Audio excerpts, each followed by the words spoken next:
Hello guys, good morning po sa inyong lahat. So, ito na, nagdala po ako ng 4 kasi may bibigyan po ako, at isa yung una kong bigyan yung sinunoy na nakatira dito sa tinirahan namin kasi pinalis siya doon sa dati nilang pinagstayhan na matagal na, kaso yung nanay niya namatay na, at yung kapatid niya, may kapatid pa siya na nagkasakit, si Batyag, doon sa kabilang bahay.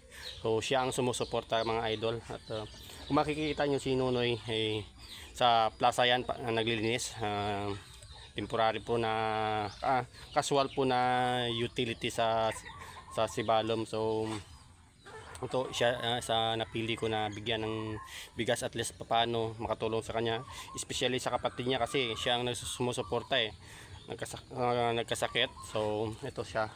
Ito yung dito kami dati nakatry, ito yung mga gemstone natin mga idol. Yun. So dito na namin pinatira si Nunoy, at least paano mas safety sa dito at mas comfortable kahit lumang bahay. Kasi doon sa kabila talagang parang gusto na palisin kaya noon lumipat na yung bahay nila ngayon, sinira na. So dito na lang si Nunoy. So bigyan natin ng 5 kilong bigas mga idol. Ito mga idol, lagyan natin ng pangalan natin. Pero ang bigas na to ay galing po to sa inyo ha. Isa kayo sa mga kasangkapan na makatulong. Noy! May, pati siyempre nakasahod na tayo sa vlog. Pwede mo yung ibigay sa kapatid mo. Bigas 5 kilos. Kung gusto mo ibigay mo sa kapatid mo. So marunong ka mag-Tagalog, Noy? Ito si Nunoy pala. Ano obra mo ngayon sa plaza, Noy?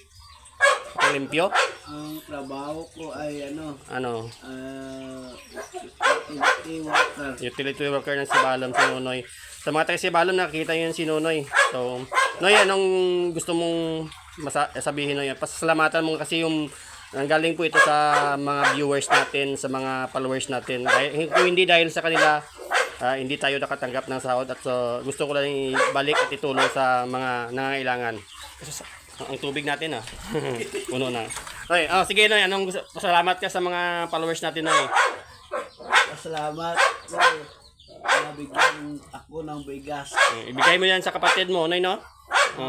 Nagkakasakit.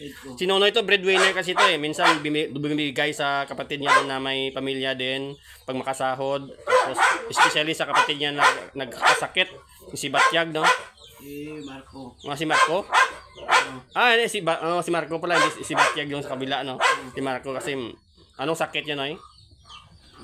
Dahil sa panigarilyo dati, no? Dahil sa inom sigarilyo.